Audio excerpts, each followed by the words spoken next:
We are all aware of H.R. Giger's Xenomorph, and many know of the Species films, where Giger was once again tasked with creating a terrifying alien creature.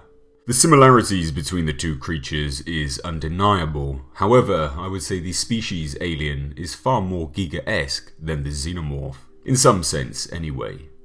Giger managed to create two alien designs that have horrifying life cycles. The Species design, however, incorporates the highly aggressive and violent sadistic depictions of eroticism that Giger was so well known for, whereas the Xenomorph merely depicts an alien form of rape, which is equally disturbing in its own right, of course. The original alien creature in the Species franchise was known as Sil. Her origin species is entirely unnamed, and there isn't that much known about them. However, what can be ascertained is that they live only to thrive, spreading their DNA across the galaxy, or indeed, the universe. They infiltrate, masquerading as native life, then mate, rapidly accumulating in numbers and thus destroying all life on the planet until only theirs remain. Allegedly, the origin of the Species is actually from the Large Magellanic Cloud, another galaxy, essentially.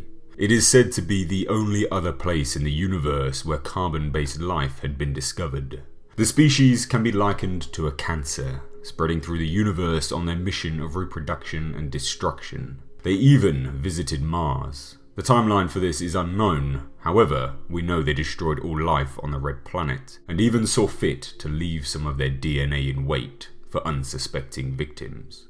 We would have our first interaction with these beings in 1994. The SETI project managed to actually achieve what they were searching for, a signal, a sign of intelligent life somewhere else in the universe. The project picked up two messages. One was a gesture of goodwill, so to speak, instructions on using methane more efficiently, whilst the second was their Trojan horse.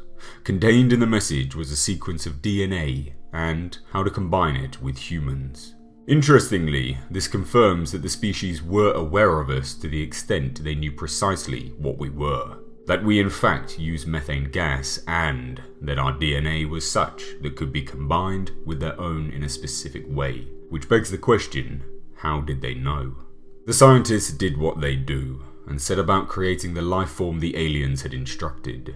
Two were put on ice, and one was allowed to grow, named Sil. From here, and across all of the films, we've encountered various iterations of the creature, the Species.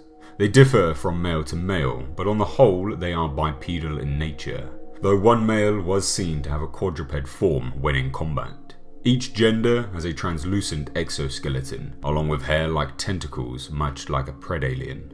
They have the ability to shapeshift at will and where required, from their human form to alien form, as well as some ability to adapt their alien form to given situations, though this is very limited. Due to their DNA, the Species is in a constant state of change, evolving, growing, mutating and adapting.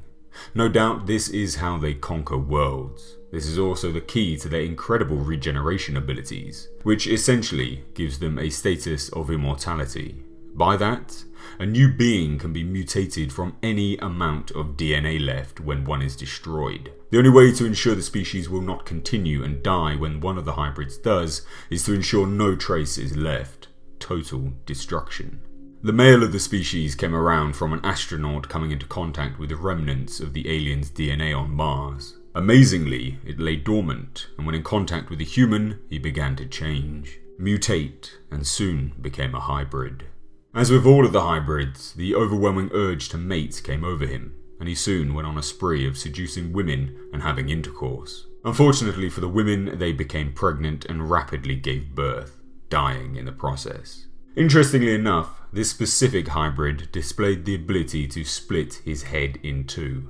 The reason for this is not known, however, it's likely down to the fact he was merely infected with the alien's DNA and not a hybridized creation like the others. Though I would personally speculate this was simply the defensive and adaptive reflex of the Species coming into play, truly displaying just how diverse they can become when situations require it.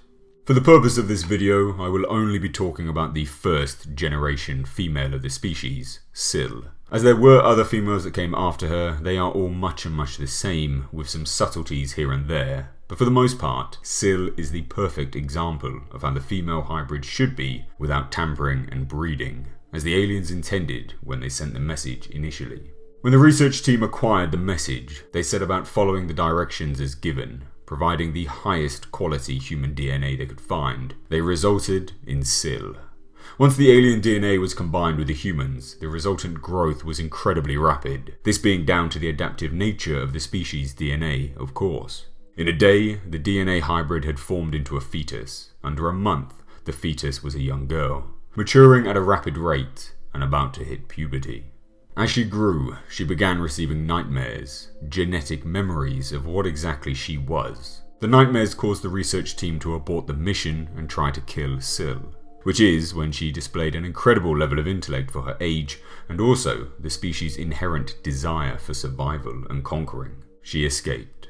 As she entered puberty whilst trying to evade capture, she begins to change and develop further. It seems in this form, to mature, the species must enter into a cocoon. Perhaps due to the incredible growth rate of their species, they require the cocoon to hone the energy away from other, less important bodily functions, and use everything on maturing. As when Sil emerged, she was a full-grown woman, aging roughly 10 years in a matter of hours. Interestingly enough, once in this form, this matured age, Sil was able to absorb knowledge simply by touch. There isn't a set explanation for this, however it's likely a form of psychokinetic assimilation, text to brainwaves, or something similar. Not only that, it seemed the alien DNA had taken more of a stronger hold on Sil, giving her far higher intellect than before and a greater physical prowess. Unfortunately, with that came the alien's weakness, the need to procreate, which inevitably left bodies and thus the research team tracking her down. The true form of Sil is under a human disguise, and it is quite something to behold. The alien DNA merely augments the human DNA, giving it an alien skin of sorts. The basic humanoid form is there, but a hyper-sexualized, weaponized version of it, grotesquely yet fascinatingly different. The hair of Sil becomes tentacles, her teeth are razor sharp, and rather than glands in her breasts, she has retractable tentacles that can be used to attack, or in mating rituals with others of her kind. She has dorsal spikes which are retractable, and though Sil didn't use them in this way, they were shown in the second film that they can be used as weapons. Lastly, Sil's tongue is not a tongue. It is essentially an extremely long tentacle tipped with sharp spikes, and it is generally used as a weapon in something known as the kiss of death. Once the female of the species has been impregnated, the growth rate is again rapid. They will begin giving birth almost an hour after intercourse. The way the species gives birth is an interesting one. The chest begins to open, pulling apart the ribcage and opening, allowing a relatively large and already grown child to come forth.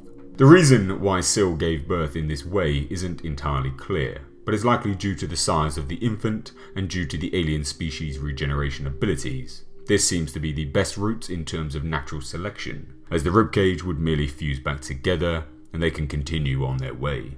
The alien species the hybrids originate from are a mystery. There have been some expansions in the novelizations, but not that much. We know that apparently the message that was initially sent to Earth was actually projected through several black holes to conceal the origin of the source, which displays an incredible level of intellect you wouldn't expect when seeing the creature they advised us to create. However, it could be that once a colony has been established and they have gained dominance over a planet, the instinctive nature subsides and they enter into a more civilized state, though that's merely a theory. The other thing that is not clear is the technological advancement of the species. They were said to have colonized Mars, laid to waste and destroyed all life on the Red Planet, but if that is the case, then they must have had space travel.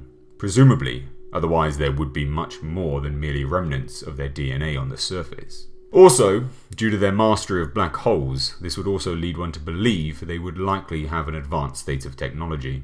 One theory is that the messages are sent to planets to essentially create foot soldiers, beings that are similar but not exactly the same as the ones that send the messages. The foot soldiers serve to purge the world, doing most of the work, and then, when it's clear, the real species reveal themselves, coming down and taking over the planet. This would make sense, being that they seem to be an advanced race with mastery of black hole technology and an intent desire to conquer. However, that is merely my personal theory to help explain some of the inconsistencies and plot points to an otherwise very intriguing universe. So, did you know Giger created the species design? And which do you prefer, or which do you believe is more Giger? Personally, although the Xenomorph has the comparisons to rape, I would say the species is far more Giger. It is very much a natural blending of his original artwork and the Xenomorph, I believe, creating something that is essentially his art coming to life. But what do you guys think, and are you fans of the Species franchise? Please do let me know all your thoughts down below in the comment section, and if you did enjoy this video, then please consider leaving a like and subscribing to the channel for more in the future. If you want to interact with me and see what I'm up to in my day-to-day life, then check out my Twitter at Mr. H Reviews. As always, I've been Mr. H, and until next time, I'll catch you in the comment section.